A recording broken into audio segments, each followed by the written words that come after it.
착한 집주인들에게 화끈한 양도세 완화 방안이 발표가 됐습니다. 정부가 오늘입니다. 21일 발표한 이 상생 임대인 정책에 대한 관심이 높아지고 있습니다. 이게 당초에 올 초에 나온 내용보다 범위가 크게 넓어졌습니다. 그리고 아주 화끈한 양도세 완화가 포함이 됐습니다. 자, 안을 보면요, 정말 매력적이고요. 그리고 당초보다 이 해당되는 분들이 굉장히 많을 것으로 보입니다. 자, 오늘도 굉장히 중요한 내용이기에 끝까지 집중해서 시청해 주시기 바랍니다.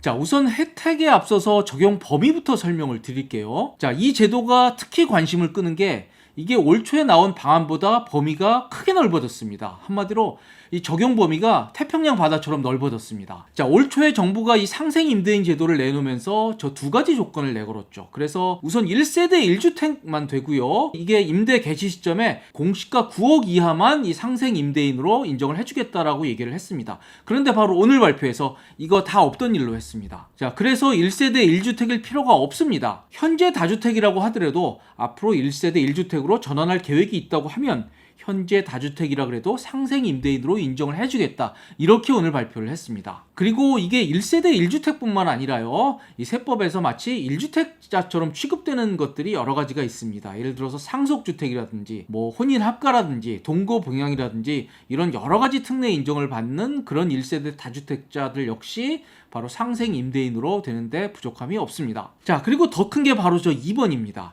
올 초에 이 상생 임대인 제도가 나왔을 때 많은 분들이 시큰둥했던 이유가 바로 2번이었습니다.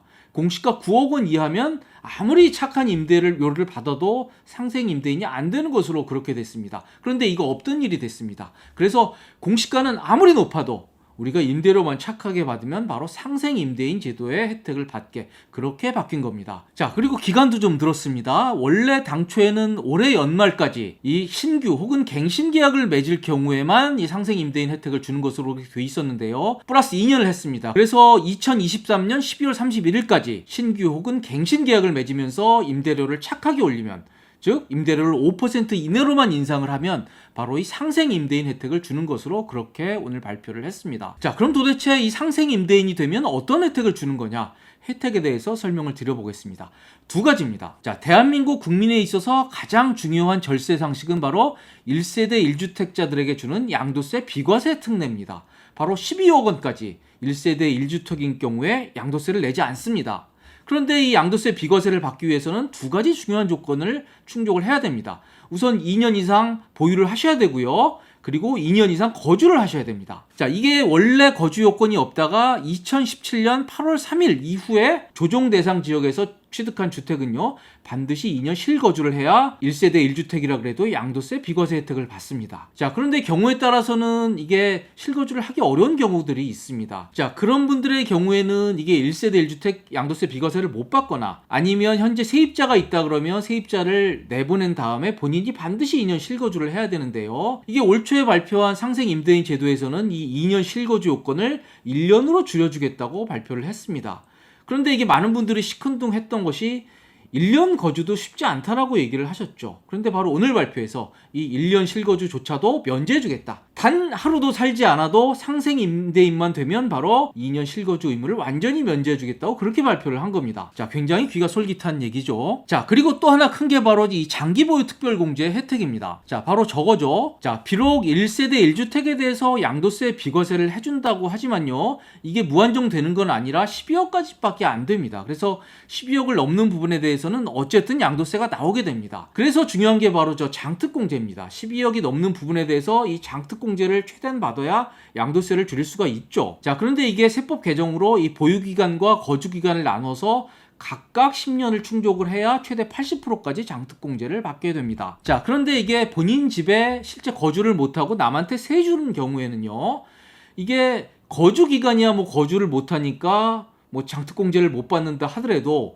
이 보유기간도 문제가 있습니다. 즉, 이 보유기간에 따른 장특공제를 받기 위해서도요, 반드시 실거주 2년을 해야 그때부터 이 보유기간에 따른 매년 4%포인트씩 올라가는 저 보유기간에 따른 장특공제를 적용받을 수가 있습니다. 자, 그래서 이게 본인 집을 남한테 세줬다고 할 경우에는요, 전혀 그 집에 실거주한 경우가 없다 그러면 저 보유기간이 아무리 오래됐다 그래도 장특공제를 하나도 받을 수가 없었습니다. 그런데 바로 오늘 오늘 발표에서 착한 임대인이 되면, 상생 임대인이 되면 그 집에 전혀 살지 않았어도 저 보유 기간에 따른 장특공제는 적용해주기로 그렇게 발표를 한 겁니다. 자, 그래서 그 집에 잠깐이라도 살지 않았다 하더라도요, 바로 이 착한 임대인이 되면 그 집을 10년 이상 가지고 있다고 하면 40% 보유기간에 따른 장특공제를 해주기로 그렇게 발표가 된 겁니다. 자, 이게 다시 한번 말씀드리지만 이게 양도세 비과세가 12억 원까지밖에 안 되기 때문에요. 이 장특공제가 굉장히 중요한데, 장특공제를 받기 위해서는 반드시 2년 실거주를 해야 됐는데,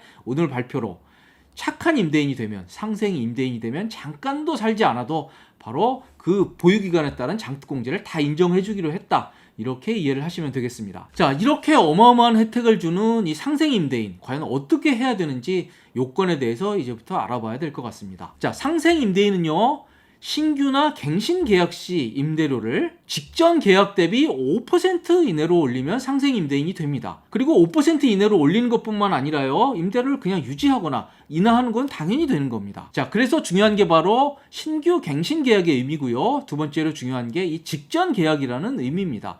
제가 신규 갱신 계약의 의미는 조금 이따가 설명을 드리고요. 여기서는 이 직전 계약이라는 의미에 대해서 좀 설명을 드려보겠습니다. 자, 직전 계약이라는 건 이런 겁니다. 한마디로 기존 임대차 계약이 있어야 됩니다. 집을 사면서 새로 임대차 계약을 맺을 때, 그럴 때 내가 시세보다 임대료를 싸게 줬다. 그래도 상생 임대인은 안 됩니다. 무조건 직전 계약이 있어야 되고요. 직전 계약 대비 새로운 계약 혹은 갱신 계약을 맺을 때 5% 이내로 임대료를 올려야 바로 상생 임대인이 되는 겁니다. 자, 그리고 여기서 중요한 건 2번입니다.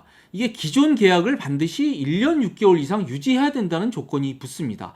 저걸 굳이 왜 저렇게 하느냐 생각을 해보면요, 바로 이 임대인분들이 좀 꼼수를 부리는 걸 막기 위해서 그렇습니다. 즉, 만약 저게 없으면요, 이게 임대인들이 이 양도세 규제 완화 방안을 받기 위해서 얼마 되지 않은 임대차 계약을 깨고 이 세입자들을 설득해서 새롭게 계약을 맺을 수가 있죠. 그렇게 새로 계약을 맺으면서 바로 임대료를 5% 이내로 올렸다고 하고, 그리고 양도세의 규제 완화를 받을 수가 있거든요. 그래서 그런 점을 방지하기 위해서 기존 계약은 무조건 1년 6개월 이상을 유지를 해야, 그래야 바로 직전 계약으로 인정을 해주겠다. 이렇게 정부가 방침을 정한 겁니다. 자, 그래서 다시 한번 말씀드리지만 기존 임대차 계약이 있어야 되기 때문에요, 저 주택을 매수한 다음에 새롭게 계약을 맺은 임대차 계약은 직전 계약으로 인정을 못 받습니다. 한마디로 그런 경우 상생 임대인이 안 되고요. 자, 그리고 또 조심하셔야 될 게 저 별표에 있는 두 번째입니다.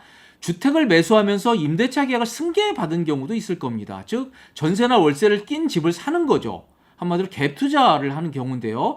그런 경우에도 이게 직전 계약을 인정을 못 받게 됩니다. 즉, 반드시 본인이 맺은 직전 계약이 있고 그 직전 계약 대비 새로운 계약 혹은 갱신 계약을 맺을 때 5% 이내로만 올려야 상생 임대인이 된다. 이렇게 생각하시면 될 것 같습니다.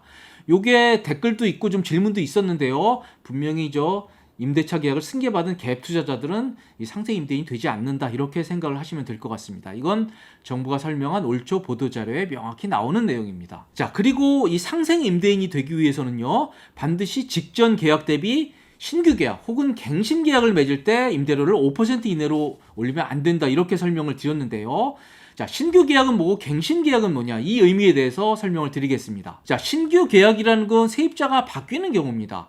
본인이 세를 줬는데 그 집에 살던 세입자가 나가고요, 새로운 세입자가 들어오는 경우도 있을 겁니다. 이때 신규 계약은 종전 세입자와 맺은 계약과 새로운 세입자가 맺은 계약을 비교해서 그 계약들이 5% 이내로 임대료가 올라가지 않는다 그러면 그건 상생 임대로 인정을 받습니다. 자, 그런데 이때도 조심할 게 그겁니다. 바로 예전 세입자와 맺은 임대차 계약이 반드시 1년 6개월 이상 유지가 돼야 된다는 것은 여기에도 적용이 됩니다. 자, 이 점은 꼭 기억을 해두셔야 되고요. 자, 그리고 갱신 계약의 경우는 좀 경우의 수가 복잡합니다. 세 가지입니다. 이게 왜 세 가지나 나오냐면요, 바로 임대차 3법에 따라서 지금 세입자들한테 계약갱신 요구권이라는 게 허용이 됐죠. 그래서 이 세입자들이 살다가 본인이 나 2년 더 살게요 라고 집주인들한테 청구를 할 수가 있습니다. 그래서 주인이 실거주 이유가 아니면 이 계약갱신을 반드시 받아들여야 됩니다. 자, 그래서 이 갱신 계약의 경우에는요, 저 두 번째, 갱신권을 사용한 갱신 계약이 있을 거고요. 그리고 갱신권을 이미 소진한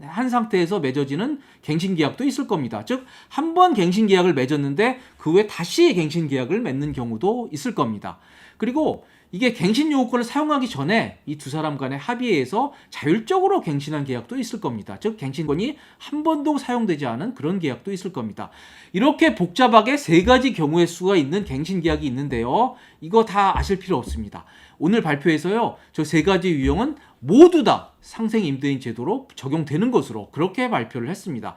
그것이 어떤 형태의 갱신 계약이건 이게 기존 계약 대비 5% 이내로만 임대료를 올린다고 하면 모두 다 이게 상생 임대인 제도로 혜택을 주는 것으로 그렇게 발표를 했습니다. 자, 그래서 따라서 저 복잡한 표는 굳이 안 보셔도 될 것 같고요. 다 된다고 생각을 하시면 될 것 같습니다. 자, 그러면 이 대목에서 조금 의문시 되는 부분이 하나가 있습니다. 바로 저 두 번째인데요. 자, 임대차 3법에 따른 세입자의 갱신 청구권은요. 바로 이게 전월세 상한제와 연결이 돼서 그럴 경우에는 반드시 전월세를 5% 이내로만 올리도록 그렇게 되어 있습니다. 이건 이미 시행이 되고 있는 제도입니다. 자, 그럼 여기서 이런 질문이 나오죠. 아니, 이미 시행되고 있는 제도 5% 이내로 올렸는데 거기에도 오늘 발표한 상생 임대인 제도 혜택을 주느냐라는 의문이 들 수 있는데요. 정부가 명확하게 얘기를 했습니다. 그 경우도 주겠다는 겁니다. 조금 부자연스럽긴 한데요. 어쨌든 간에 5% 이내로만 착한 임대료를 받으면 무조건 집주인들에 대해서는 아까 설명드린 두 가지 양도세와 해서 2년 실거주 의무를 면제해주고요. 그리고 실거주를 하지 않더라도 바로 장특공제, 표 2의 장특공제입니다. 표 2의 장특공제를 적용해 주는 것으로 그렇게 발표를 했습니다. 자, 오늘 제가 설명드린 이 상생 임대인 제도는요. 올 초만 해도 좀 시큰둥해 하는 분들이 많았는데 그 적용 범위가 아주 확 넓어졌고 그리고 혜택도 좀 더 명확해졌습니다. 따라서 이게 해당이 될 것 같은 분들은요. 오늘 영상 좀 반복해서 시청해 주시고요. 그리고 또 의문이 나는 점 있으면 댓글 달아주십시오. 오늘 컨텐츠도 도움이 되셨다면요. 구독, 좋아요 꼭 부탁드리고요. 끝까지 시청해 주셔서 감사드립니다.